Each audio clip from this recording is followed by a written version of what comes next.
Is it coming this way? I'm shell-shocked. Let's go.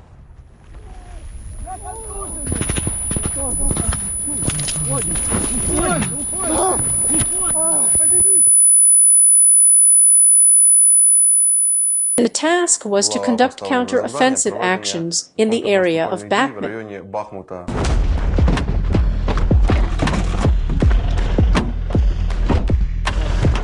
Accordingly, it was necessary to stabilize the situation around the city and push the enemy back from the positions they had just taken.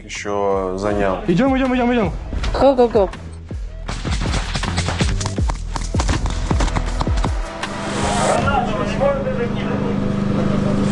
Ideally, before an assault unit conducts an assault active, there is reconnaissance, additional reconnaissance, and at least part of the people who will be directly involved in the assault should be in positions through which we storm. We had such an opportunity, and it was a huge advantage, and due to this, and the training of fighters, it was possible to suffer minimal losses compared to the enemy. Despite the fact that we were in a difficult situation, the first stage, when we just went into the so-called 5 stories, we brought a small group there and changed them every 24 hours. They were there for 2 days. What that? The first, you could already fight with the enemy, because the enemy acted quite actively. Come on, Procent there. Procent. That is constant offensive action on the part of the enemy, attempts to take the 5-story buildings that were left behind us. Fuck you. The nature of the action, the level of preparation of the operative. This is actually very important. I never thought that I would have to fight with penal battalions in my life. There are lots of people. A lot of people, and they do not end. To our great surprise. Well, let's talk fact. This, as I understand it for myself, is a part of trained and professional people who are not used in these mass suicide attacks. Let's call it banzai attacks. Even the Allied units had a quadcopter recording when there were, for example, 4 people coming up, and one of them was pointing, look at what's around the corner there. He goes, and there are our mighty heels. He blows you, and 3 others run away. Half an hour goes by, 4 of them come back again. Go see what's there. He comes in, blows up, and it could happen 6 to 8 times every half hour. That is in terms of the number of resources available as live meat. There is no problem there at all. The 58th Brigade captured on video part of them storming. It is clear they are attacked by our artillery. They turn around and they run back. And they are being shot there by their own people. That is, they conduct offensive actions. We open fire on them and they detect our firing positions. Then artillery, tanks, and aviation start working. They have a huge range of support. But this meat is quite tightly controlled. Their command is quite professional. After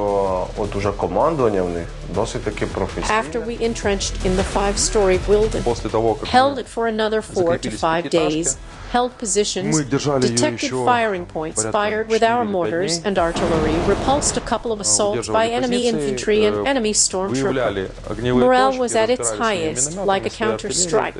Отбили пару штурмов уже вражеской пехоты, скажем так, вражеских штурмовиков. Боевой дух был на высоте, и там просто был counter-strike. We had exactly 1 day to rest. At 11 p.m., we received the task, and at 4 a.m., we were already in the armed personnel carriers. That is, at 11 a.m. I left headquarters, and at 2 a.m. I was still giving the neighboring company a machine gun. We exchanged the equipment we needed. We finished at 2:30 in the morning. I finished at 2 to 12 minutes 15 a.m. At 4 a.m., we had to wake up. At 4:30 a.m., we had to go. Orders are given over the radio, and then everything is carried out. And then the swamp, the meat, the explosions, and the shooting battle, the fire begins. We have such a spirit in the battalion. There is a task. We fulfill it. Fear is normal, but it is not normal when a man cannot overcome his fear.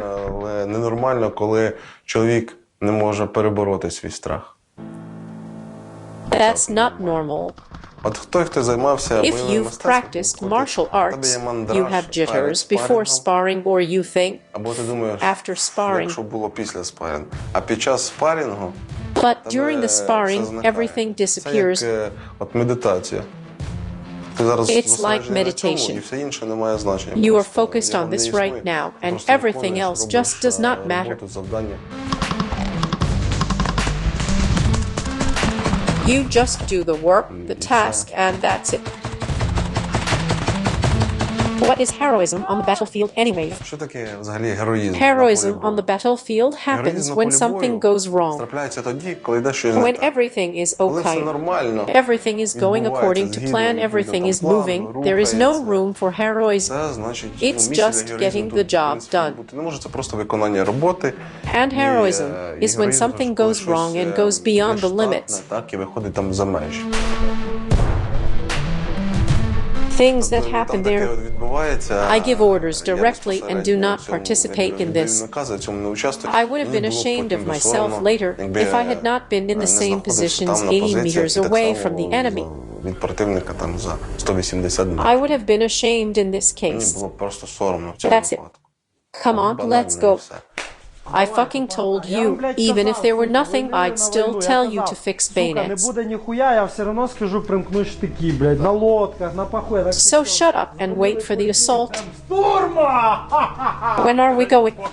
We are waiting for the command. Come on, I have got a present for you. Just a second. In Kurdyumivka, the task was to drive the enemy out of the village itself. Basically, it was the whole task. Not to storm the village, but simply to push them out. The operation began, and everything, as always, did not go according to plan. That's actually all. We refueled, got into the armed air-arsenal carriers, drove across the crossing, got into the village, and that's Counter-Strike again. We were driving in the cars to Kurdyumivka. It was 7 a.m. We got out, fueled the car, got in the car. You're going, the gate opens, and you're already in the village. The battle has already started, and we are already in the village. We just managed to get to the village. That's it, we got out, and we acted according to the plan we had made beforehand. When you're in the car, you feel pressure. You're nervous, you're spinning. Then you get out of the car, everything's okay, and let's go. Like in a computer game, the gate opens and you're already at war, that's it. It was not the convicts who were sitting there, but again, advantage of surprise. They just captured the village. I understand why there was so little time allotted for preparation, so they would not have had time to entrench themselves and settle in. We were supposed to recapture it right away. We drove on M113 straight into the village. Calmly opened the gates and calmly went to kill all those who came out of the houses. That is, everyone who came out of the house. The guys shot them. They did not understand what was going on. Everything worked out. Everything was great. Killed a lot of them there. Anyway, when you kill them a little bit, it makes you feel better. And it boosts morale. I was in the center of the most interesting part. In my group, I was in the first car with my platoon, which was going down the main street. What we were given 5 hours to do, we did in about an hour. Before the fuckers knew it, we were already in the village. We reached the mark for which we had been given a day. We took almost half the village in an hour. We went places they did not expect us to go. And the fact that you need to act outside the box boldly. You always have to act very brazenly and in character, because it depends on character. Because if we push them, then we push them. That they have nothing to oppose the brazenness of our infantry, we rushed into this settlement on the move. We pushed the enemy back and completed the closest task for the day in 2 hours. The enemy was simply shot dead there, literally where they were smoking.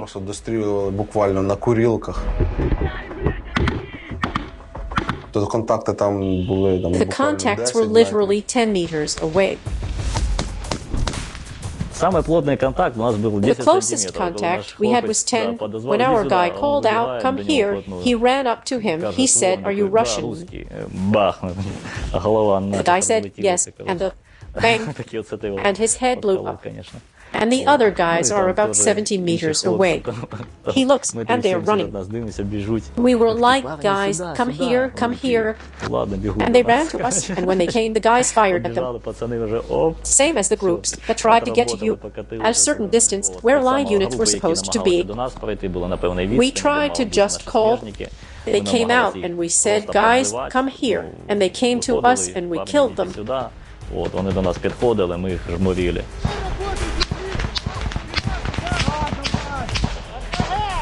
I had young guys in my group. It was their first fight.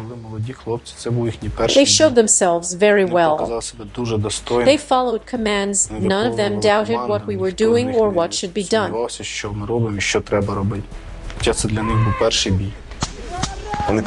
They were moving closer. Their reserves began to move. The reserves, in a panic, ran over their minefields, Russian minefields, and blew themselves up. It could be seen from the drone. Але оскільки там наші фланги, суміжні підрозділи не встигали за нами, нам довелося зупинитися, і в момент зупинки по нам почала працювати відповідно їхня артилерія. But since our flank, the Allied unit, could not keep up with us, we had to stop. And at the moment of stopping, their artillery started shelling us, working en masse. There were 1829 simultaneous launches. That is how many barrels were working on this small area.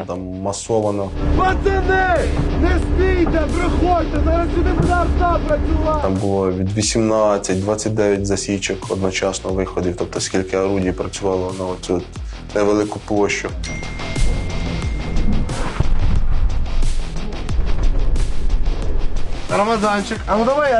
We cleared the settlement to a certain point, entrenched ourselves, and waited for Allied units to align with us and continue our actions.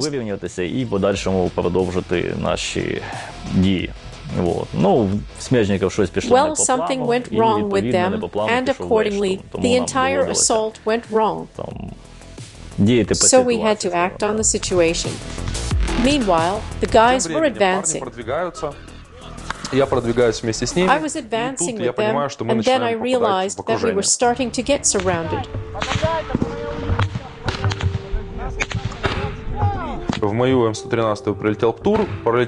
As we started to move, and a TGM flew into my M113 flew over, and we realized that the road we were driving on was completely under fire. Then the started to fire too. The enemy regrouped, began to strike, began to surround us, so we began a gradual withdrawal and retreat in order not to be completely surrounded. We gradually withdrew, but some people got too far ahead and they were cut off. The first platoon, Malloy's platoon, was moving on the left flank, and Procent's platoon was moving on the right flank. Malloy was already bypassed from two sides, so the fuckers started coming because the flank was open, and they easily went in and attacked us from the rear.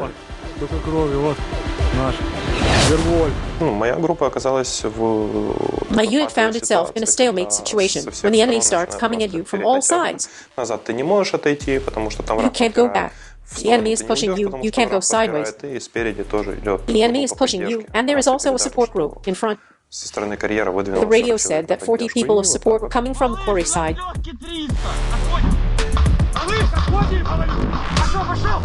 And like that, we found a way out, began to retreat, moved 100 meters to the side, and then we realized that we were surrounded. And my decision was to take up all-round defense in the house and look for the right moment to get out of there, because there was no other way out. After that, I gave the order for Malloy to leave the encirclement at the moment when Procent's platoon had to provide fire cover. That is, there was not much of a choice. Then there was a command to fight our way to the first platoon to take it out and get out of the battle together. We had to pull them out. Already in positions where Allied units were supposed to be, it turned out that there were already enemy forces there. We found out about it during our maneuver. The first time they tried to do it on foot, but they did not succeed on the foot, because we went to the assault with a very small number of people at first. Ideally, there should have been at least twice as many people storming our village. This is the bare minimum.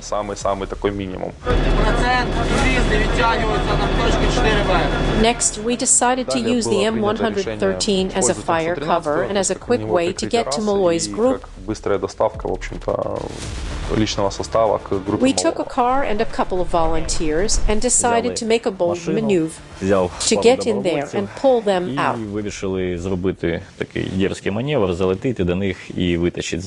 And because we did not fully understand the positions in which they were located, the structure itself, we moved to a slightly different street. Then there was a problem with communication.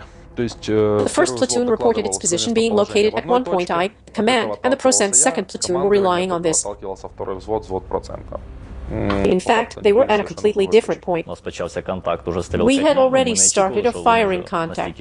We did not expect them to be so close to us.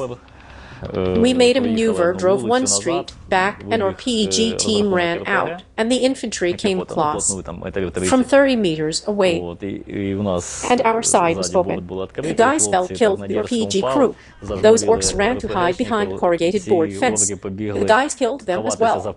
We passed another intersection. When we arrived, another RPG guy was shooting at us, but a warhead flew by. We were light. Well, we got lucky, and we made another maneuver. We left, pulled away from there, and again communicated. We realized that it was not there. We decided to make a second run, this time deeper. We tried to break through to our guys for the second time, but they were already surrounded. A dense battle started. We revealed ourselves. They started shooting at us from under barrels. It started to knock us out. We slowly started to move back to our positions. We retreated, entrenched, and tried to break through with infantry because we already knew more or less where the enemy forces were, what buildings they took, how we could get through. But enemy reinforcements came from the other flank, and they started pushing us back from 9 o'clock. We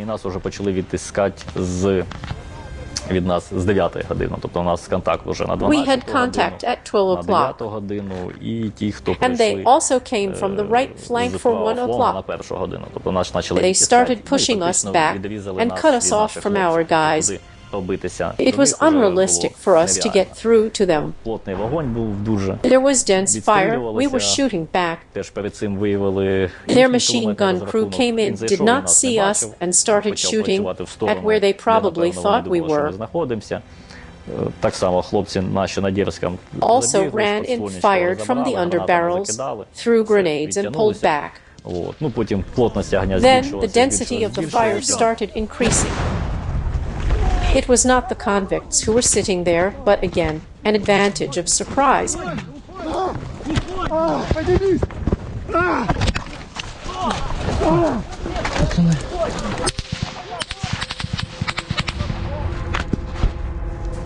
Bro, where are you going? Put the tourniquet on the arm. Hurry up. Maybe better on the leg. On the arm, hurry up.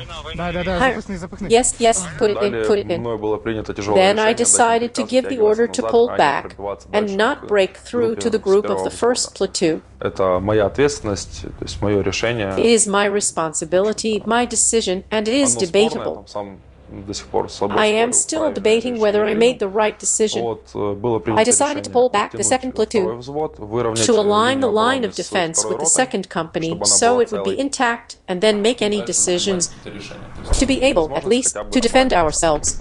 Meanwhile, from the same Zaitsev, the fuckers were successfully pulling up reserves. And the number of fuckers was already much higher than ours. After that, it was already decided to withdraw our company. Also, with the battalion commander friend Rollo, we decided to withdraw the second company. We took them out of the village. We began to evacuate. They retreated with the fight too. After evacuating the men who had been able to pull themselves out of the battle, I gave my car to the fighters so they could go. I moved into the car of the battalion commander Rollo, and together we began to think about how to get the guys out who had got into the encirclement. There was a lot of fire from anti-tank weapons, firearms, large caliber machine guns, and they were pinned down, not allowing them to leave. The enemy did not fully understand what was happening and how it was happening. They did not clear the entire territory at night, but prepared for defense and a second attempt at our assault. That is, the enemy, judging by the intercepts, judging by what they were doing at the time, was preparing for another assault. There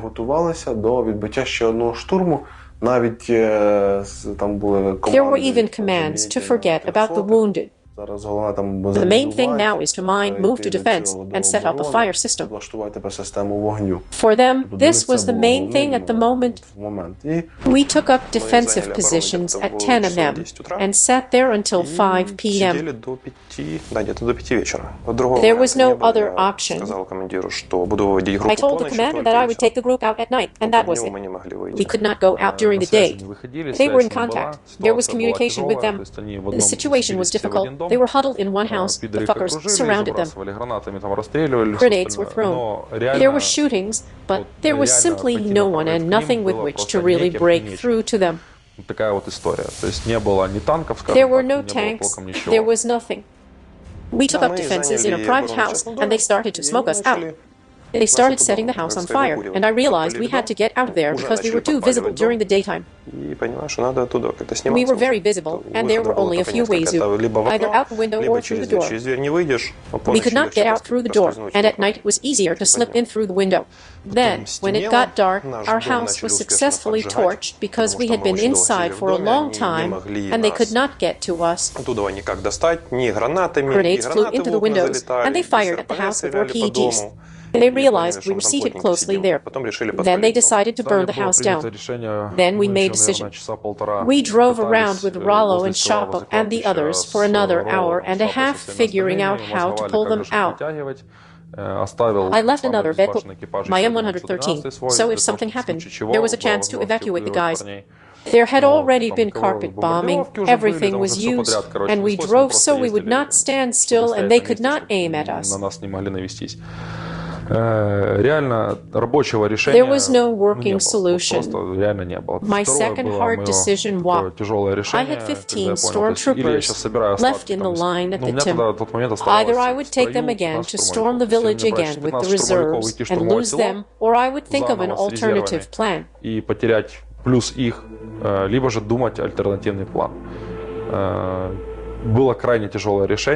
It was an extremely difficult decision. I made up that we would think of another plan.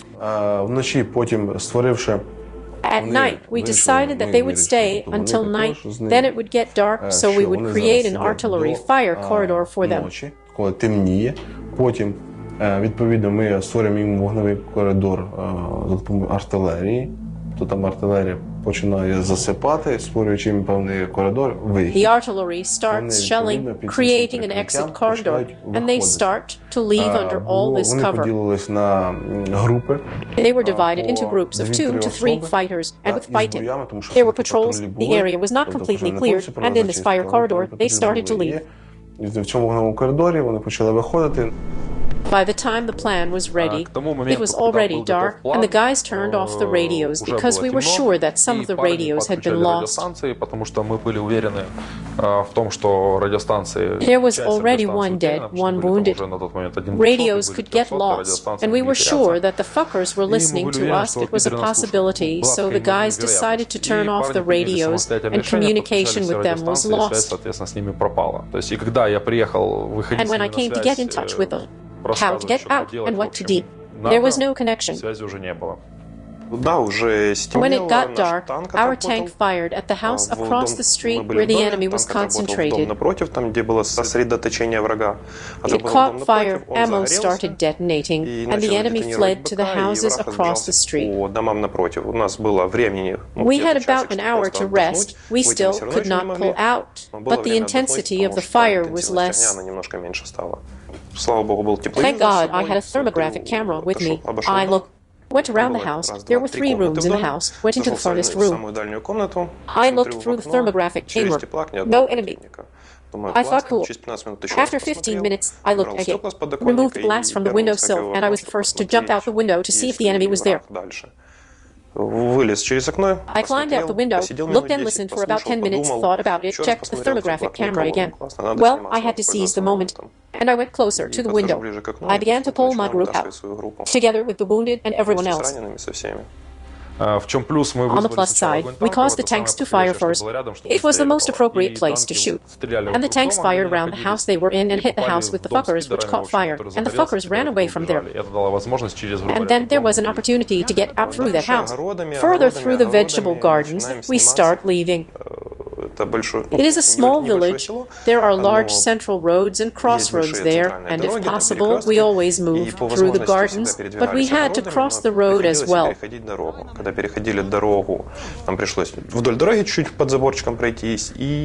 When we crossed the road, we had to walk along the road under a fence, and from behind the corner a group of 3 enemies came out. Thank God they have not noticed us. We were sitting quietly. We had such a white moon, full moon. Everything's bright and we were perfectly visible. And they passed by. We quietly sat down, then walked about 20 meters away from you, and I realized we could not walk along the road. Again we moved to the vegetable gardens and walked through the gardens. We continue our way out, and at the end of our way 20 meters to the end of the village, we ran into a patrol. They began to close in on us from behind, and another battle began on the way out. And at the sound of gunfire, all the other enemies rushed over, because when we were leaving the village, there was no one else except for us. There were only enemies left, and we were the last group. We were lucky that the enemy was kind of dumb, because the last guy sitting there was caught, and he was closing the group, and the enemy came up, shined a flashlight on him, and asked, "Who are you?" And that's how it all started. It's very lucky that they did not immediately open fire. And in response to the question, "Who are you?" received a machine gun round, and they began running over from everywhere. In the meantime, it so happened that Malloy got in touch, explained the situation, and we realized that he was on his way out. We began to put our artillery plan into action. It worked because, as it turned out, according to Malloy, a large number of reserves had been pulled there. The fuckers had suffered such huge losses from artillery because, according to Malloy, the fuckers had group in each house. And we had the most awesome artillery work, 23 minutes, shelling everything. Then, getting ahead of ourselves, they had 3 days to evacuate the killed and wounded. There was nothing to evacuate on. A very large number came into the village, and a large number of artillery worked on them. In small groups, we left the village. Kozak and I were the first to leave. We were picked up by our commander, who was driving around in the fields with a radio, trying to get in touch with us. My phone rings. Malloy calls, and I did not believe it at all. And he says, we're out here with Kozak. Kozak is heavily wounded, but he can walk, it's okay. We are out, pick us up. At that moment, I was already rushing in my car and saying, the main thing is to go through the crossing, because the crossing is under fire. At that moment, Malloy went through the crossing, and a rocket struck it. The crossing explodes, the bridge folds up, and Malloy and Kozak go and say, it's a good thing we weren't on the crossing. Those were the first two people we managed to evacuate. Glad and happy when I got Malloy out and found out what was going on there. And the decision was made to go back. Malloy came with me. And then, 3-4 hours later, the Allied units began to say on the radio that our people had come out, and they began to collect them. 11 out of 13 came out. We had 2 dead. Suriket was shot. We were in Zaporizhzhia when he came to our basic combat training. He went all the way along the young fighter's path from the beginning to the end, and then came to our unit. Suriket was a medic in our unit, and after receiving several gunshots, he realized that he was very heavy and bleeding. He could not even put a tourniquet on himself, and unfortunately, with that intensity of fire, no one could give him first aid. We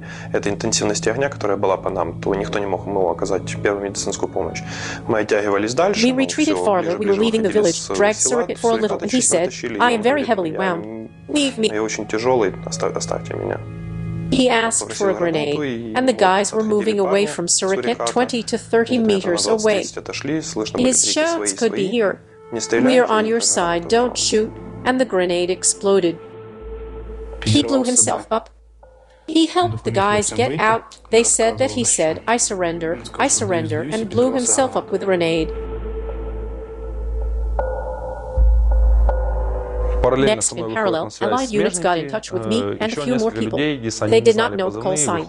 They got to their positions. I was happy and shocked, and then I asked, how did you know where to go? You were disoriented in space.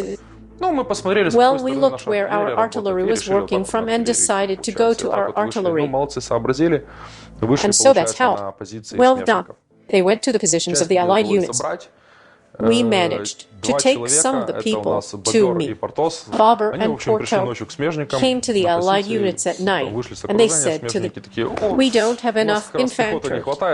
You will be on the watch. And they stayed there at the post until morning. It was time for the evacuation, and the guys were also taken out during the rotation. The MTLB arrived, and the guys were all put on top. The MTLB was on its way to the evacuation. It was hit by a TGM. They were killed in the vehicle. Our guys were just thrown from the top. And I think the guys came out of the encirclement, fought another night in positions, and the MTLB got hit by a TGM. But in general, all was well. They got up, shook themselves off, and went on. A new MTLB arrived. They said they would get there on their own. They did not need it. Then they were transferred to friend Skip's Cup. He's the commander of the 8th Company. Respect and kudos. He is in touch, and his guys helped get a bunch of our guys out. Special respect to Skip. I still keep in touch with him.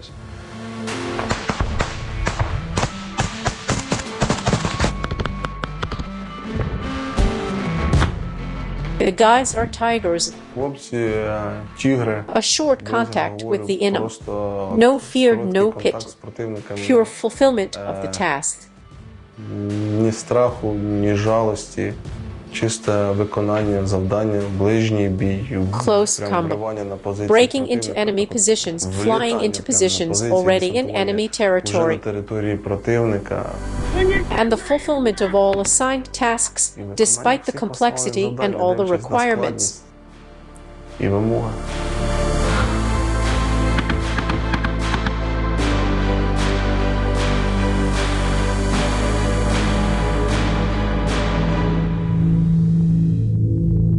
A few days after the filming of the film Grigory Mandrik, pseudo Kuznets died heroically in the Battle of Bakhmut.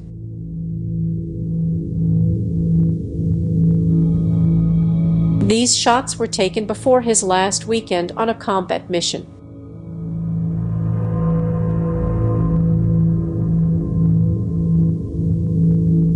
In memory of the soldiers who give their lives for the motherland every day. Let's get our revenge.